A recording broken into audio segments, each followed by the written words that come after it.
Okay, moving into Unit 3, we are going to dig deeper into the atom and really focus on the electrons and what they're doing and what that tells us about the element and how it reacts and things like that. So we're going to specifically be focusing on the electrons in this particular unit.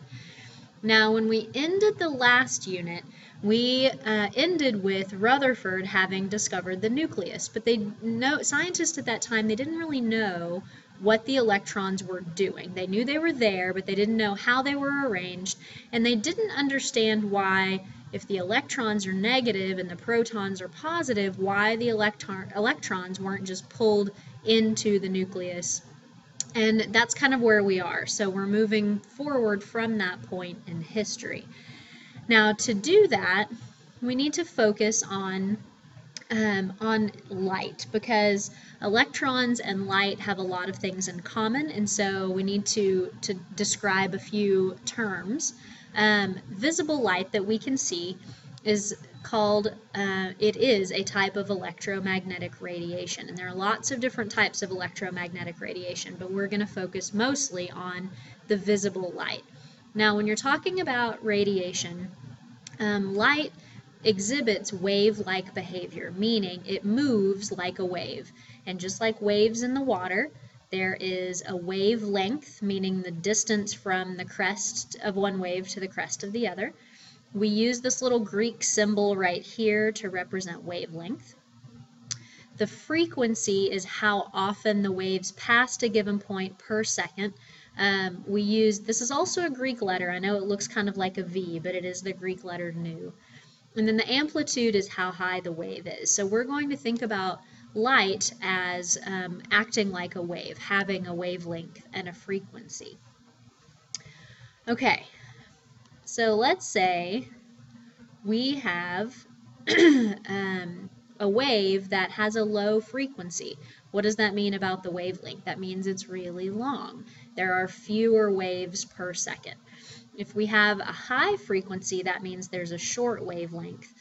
We have a lot of waves per second, so the waves are closer together. So those two things are inversely related through this formula right here. C equals wavelength times frequency, and C is the speed of light, which is a constant. 3.0 times 10 to the 8th meters per second. So all electromagnetic radiation moves at that speed, 3.0 times 10 to the 8th meters per second. So we're going to be using this formula to calculate either wavelength or frequency if we know the other one about a specific color of light in the visible spectrum. Okay, so let's take a look at the electromagnetic spectrum and what it includes. Okay, so here we can see there's a very small little window right here of radiation that we can see. This is where visible light fits in, is right here. And you can see that the electromagnetic spectrum goes everything from radio waves, microwaves, infrared, which is heat, ultraviolet, X-rays, gamma rays. There's a whole spectrum that increases in energy as the frequency increases. So the shorter the waves, the higher the frequency, the more energy a type of radiation has. Okay, so we're going to do some calculations. If you don't have a calculator out, you need to get your calculator out. So we're going to use our formula that we just talked about, which says the speed of light equals wavelength times frequency. Okay, so our question says, microwaves are used to cook food and transmit information. What is the wavelength of a microwave that has a frequency of 3.44 times 10 to the 9th hertz? So in our formula, we want to solve for wavelength. So we're going to isolate wavelength, which means we're going to divide by frequency.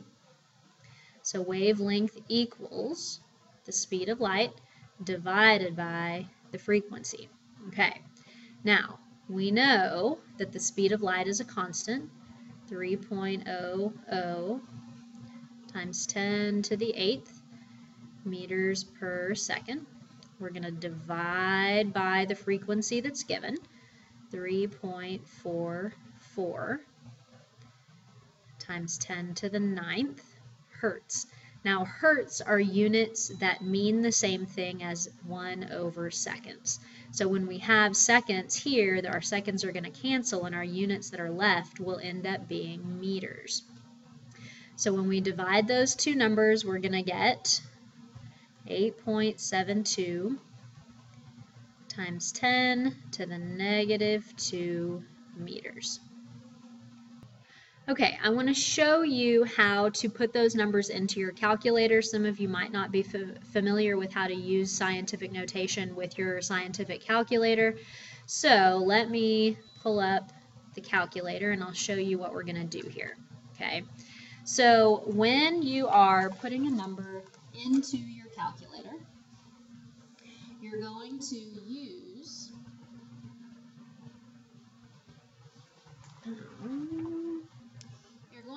this little button right here. That's the second function. It says EE, and that EE means exponential notation.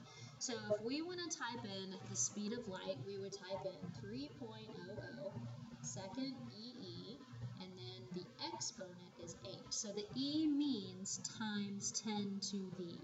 You don't have to use the caret, you don't have to use the 10, you just use that EE. And then the same is true on a graphing calculator.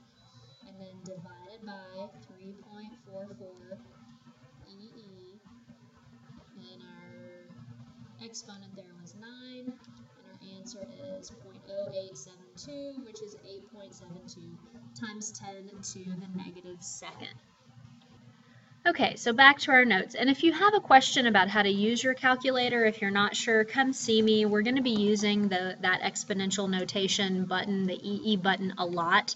If you have a calculator other than a graphing calculator or what I showed you, it might be an EXP button, but you need to know how to use your calculator. Okay, so let's move on.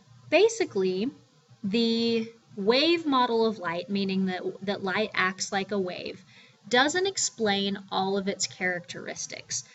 For example, it doesn't explain why heated objects emit only certain frequencies of light at a given temperature. You'd think that they would emit all frequencies. It doesn't explain why some metals emit electrons when specific frequency shines on them. And so scientists wanted to know why. What else is going on with the light that could explain some of these things that the wave model doesn't explain? And so what we get to is a scientist named Max Planck, and he came up with an idea of what's called the quantum. He said that matter can gain or lose energy only in small specific amounts called quanta, which is plural, and a quantum, which is singular, is the minimum amount of energy that can be gained or lost by an atom. And so we have a new formula here, E equals h times frequency, where h is Planck's constant, and it has a value of 6.626 times 10 to the -34th joules, which is J, times seconds. Okay, so now we have two formulas that we can use to do our calculations here. So let's take a look now at what Einstein said. Okay, so we took Planck's idea, and basically Einstein figured out that light has a dual nature, meaning it has both wave-like properties and particle-like properties. And so light, yes, it's moving like a wave, but it moves like little individual particles in a wave-like fashion. So it really has both properties. Einstein defined the term photon as a particle of electromagnetic radiation with no mass that carries a quantum of energy. And that's where our E is. We're going to solve for that amount of energy that a specific frequency of light carries. Okay, so let's look at an example here. It says, every object gets its color by reflecting a certain portion of incident light. The color is determined by the wavelength of the reflected photons, thus by their energy. What is the energy of a photon from the violet portion of the sun's light if it has a frequency of 7.230 times 10 to the 14th inverse seconds? Okay, so we know our formula that we just learned, E for energy equals Planck's constant times frequency. So this time we're solving for energy. So our energy will equal Planck's constant, 6.626 times 10 to the negative 34th, joules times seconds, multiplied by the frequency that's given, 7.230 times 10 to the 14th. And seconds to the negative 1 is the same as 1 over seconds. So in this case, when we multiply, the seconds cancel. And so our energy is going to be 4.791 times 10 to the negative 19th joules. Okay? All right, so you need to know that formula. You need to know Planck's constant to make sure you can do that calculation. All right, moving on. Let's now look at what happens with the actual electrons within an atom. Where does that light come from? Well, if you take neon gas and you put it in a sign, like a neon sign, when electricity is passed through those glass tubes that are filled with neon, the electricity is energy that is exciting the electrons within the atoms. And then when those electrons become excited, they want to go back down to being stable, and they release light, which is them releasing energy. So let's kind of draw a little diagram out here to the side. Okay, so let's say that here is the nucleus of an atom. Okay, and we have an electron. We'll say here's our little electron. It's in its stable state wherever it happens to be in the atom.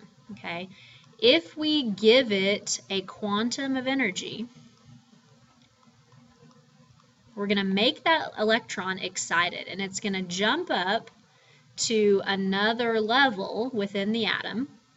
And now it's up here, and we call this the excited state, up here once it has energy. But this electron doesn't want to keep that energy. It wants to go back down to where it's stable. So it's going to give off that amount of energy as a photon. So the light that we see is actually electrons that have been excited by electricity or heat, giving off that amount of energy in the form of light. Anytime you see light, all it really is are electrons moving around within the atom. Now, we're going to do a lot more with this the next few days in class, but this is kind of the general idea of where light comes from and what the electrons are doing inside the atom when they absorb energy and move to an excited state and then release energy in the form of a photon to go back down to the ground state.